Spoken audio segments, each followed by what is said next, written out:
তো বন্ধুরা, তোমরা সবাই কেমন আছো? আমি সোহেল ডুমকাল হ্যাকার মিস্ত্রি। আজকে একটা ছাদ ঢালাইয়ের ভিডিও নিয়ে চলে আসলাম। তো কেরালায় ছাদ ঢালাই করছিলাম আমরা। তো ছাদ ঢালাইয়ের ভিডিও আপনারা এখন দেখছেন। এই যে কিভাবে ঢালাইয়ের মশলাটা গাড়িতে করে নিয়ে এসে ঢাললো আপনারা নিশ্চয়ই দেখলেন। আর অবশ্যই ওই যে যখন ঢালাইয়ের গাড়িটা যখন নিয়ে আসবে না, অবশ্যই ওই বেঞ্চের যেন চেয়ার থাকে। বেঞ্চটা যেন সম্পূর্ণ রডের উপরে না থাকে। রডের উপর থাকলে মানে ক্যানগুলো বসে যাবে। তাই বেঞ্চের সকল সময় যেন অ্যাঙ্গেলগুলো থাকে, এটা আপনারা মাথায় রাখবেন। আর অবশ্যই ঢালাই করার সময় ভাইব্রেটারটা সুন্দর করে একটু মারার চেষ্টা করবেন। আর সিমেন্টটা নিচে দেখে নেবেন ঢালাইয়ের মশলার সঙ্গে ওরা ম্যাশিংয়ে ঠিকঠাক করে সিমেন্টটা দিচ্ছে কিনা। তারপরে আপনারা সুন্দর করে একটু লেভেলটা টানবেন।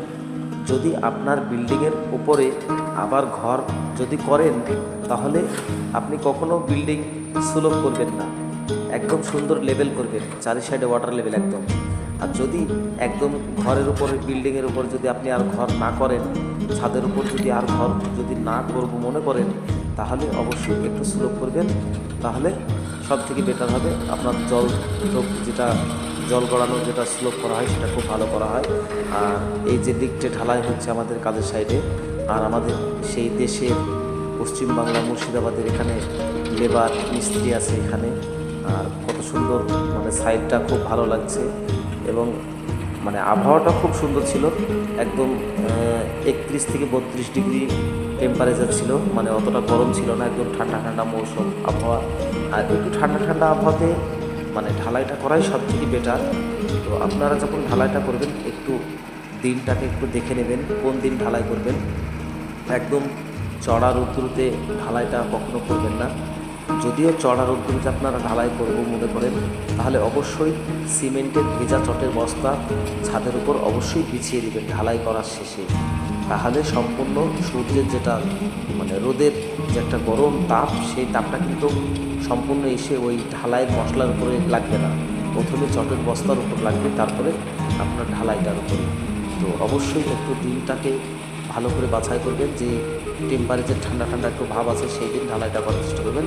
আর অবশ্যই ঢালাই কেমিক্যাল ইউজ করবেন, কেমিক্যাল না দিয়ে কখনো ঢালাই করতে যাবেন না।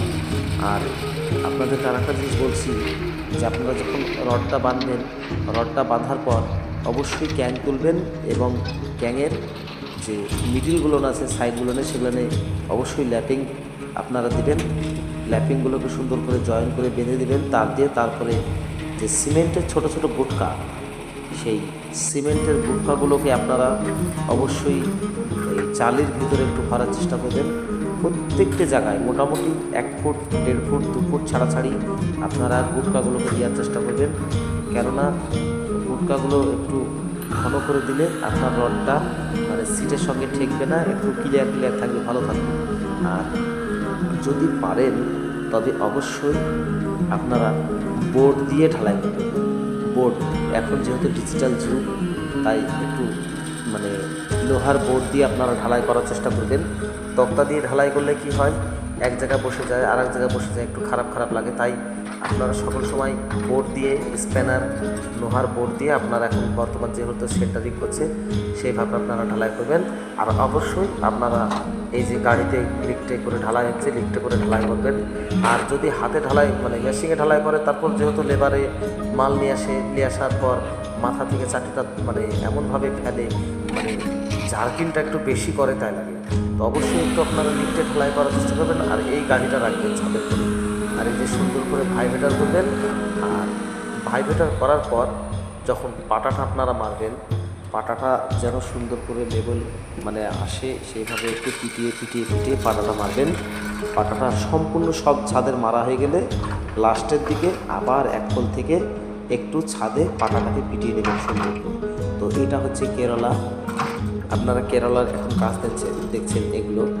যেহেতু আমাদের পশ্চিমবাংলায় একটু আলাদা ধরনের কাজ, আপনারা এখানে নিশ্চয়ই দেখছেন ওই যে সিটগুলোর উপর দিয়ে যে গাড়িটা যাচ্ছে না, সেই সিটের কিন্তু মানে বেঞ্চ আছে, মানে একদম যে রডের সাথে ঠেকে নয়।